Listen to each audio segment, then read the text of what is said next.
O intelectual não é um isolado. Esse é o título do segundo tópico do capítulo 1, A Vocação Intelectual, do livro A Vida Intelectual, de Sertilanges. No vídeo anterior, eu falei com vocês sobre a importância de não se preocupar com a opinião alheia, a importância de seguir o seu chamado, a sua busca aqui na plataforma, no modo como você compartilha o seu conhecimento dentro dessa plataforma.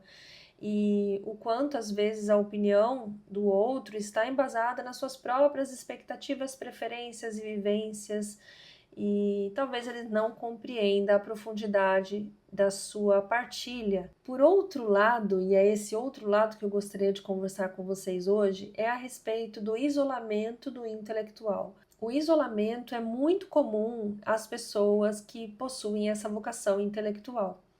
A gente tem o costume de se recolher dentro dos livros, dentro dos nossos estudos, dessa nossa satisfação em encontrar o conhecimento e escrever e ler, e quando a gente se dá conta, a gente se isolou do restante do mundo ou das pessoas que nos amam e pessoas que nós amamos também.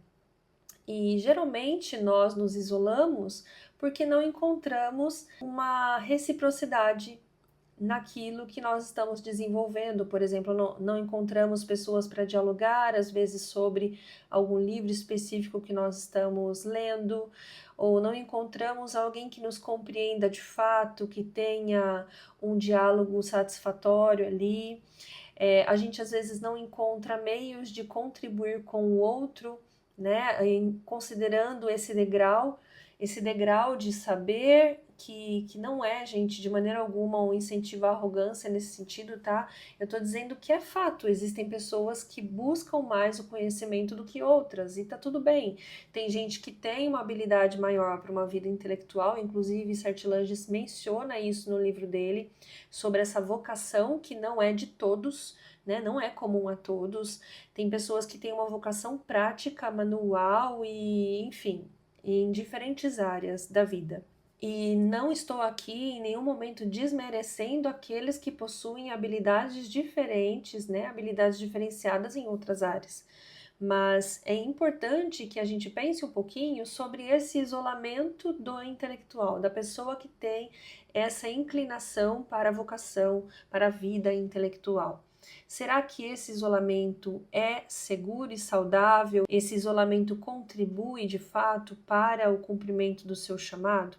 Em certos aspectos, eu vejo que o isolamento contribui para que nós possamos produzir algo excelente, com maior eficácia ali, né? Se nós estamos isolados, nesse isolamento tendemos a focar mais, a produzir algo até melhor, nós lemos mais livros, nós produzimos melhor, existe uma vantagem aí, né?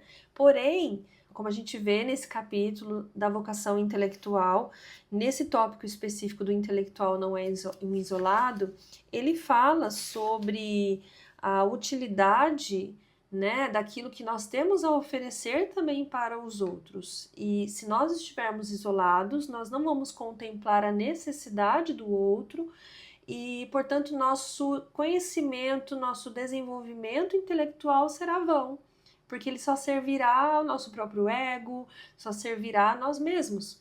Então, se eu não estou envolvida com outras pessoas, até com menor conhecimento que eu não vou ter como trazer luz para aquela sombra que há ali, se ali houver, tá? Como eu disse, eu não quero ter um discurso aqui que pareça um tanto quanto snob, né? Superior ao outro, nada disso. Ele diz aqui, a porção de claridade que ele detém o reveste de um sacerdócio. Toda a verdade é prática, a mais abstrata em aparência, a mais elevada é também a mais prática. Toda a verdade é vida, orientação, caminho em vista do fim humano. Então, nesse sentido, eu me lembro até da definição do que é educar, segundo o dicionário de Webster de 1828, que diz o seguinte, que educar tem o objetivo de iluminar o entendimento, corrigir o temperamento e formar maneiras e hábitos da juventude, preparando-os para serem úteis no futuro, cumprindo o seu chamado de vida. Então, quando a gente olha para o significado de educar, tem esse aspecto do iluminar o entendimento, preparar para o futuro, ou seja, é para o outro que se educa, não é apenas para si mesmo. A nossa vida intelectual, ela precisa ter um fim que não está em si mesma, mas no outro. Então, se eu estou isolada, eu não estou servindo ao outro, eu não estou observando as necessidades do outro para que o meu conhecimento, aquilo que eu estou adquirindo e desenvolvendo, seja de fato prático. Nesse sentido, nós não podemos nos isolar. Nesse sentido, nós precisamos sim do convívio harmonioso com outras pessoas, ainda pessoas que tragam aí na bagagem um conhecimento menor que nós, e isso desde os dos pequeninos até os maiores, né, os adultos, enfim.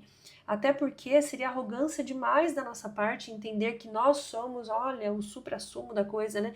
Nós temos ali uma busca pelo conhecimento, nós temos um conhecimento na nossa própria bagagem, como leitores, como estudiosos, mas nós não podemos em nenhum momento achar que nós nos valemos em nós mesmos, nos nossos próprios saberes, né? Quando a gente vê Jesus trazendo as suas lições, tomando como exemplo crianças, delas é o reino dos céus, da boca dos pequeninos tiraste perfeito louvor.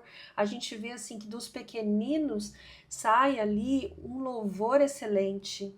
Quem somos nós para julgarmos o outro a ponto de desconsiderarmos aquilo que ele tem para nos oferecer? Se por um lado nós precisamos ter essa confiança em nós mesmos a respeito do nosso chamado intelectual, dessa busca, enfim, do objetivo que nós temos aqui, por outro, nós não podemos deixar de considerar o quanto nós estamos aprendendo também com o outro, o quanto é útil que nós estejamos próximo das pessoas para servirmos cada uma delas por meio do nosso conhecimento e que nos lembremos que educar diz respeito a educar o outro, não somente a si mesmo, né? A gente oferece ao outro essa iluminação do entendimento, não só a nós. Então, que isso fique como um ponto de reflexão no vídeo de hoje, tá bom? Se isso fez sentido para você, que você possa curtir, deixar o seu comentário e compartilhar com mais pessoas as quais você considera que apreciará esse tipo de conteúdo. Até mais. Tchau, tchau.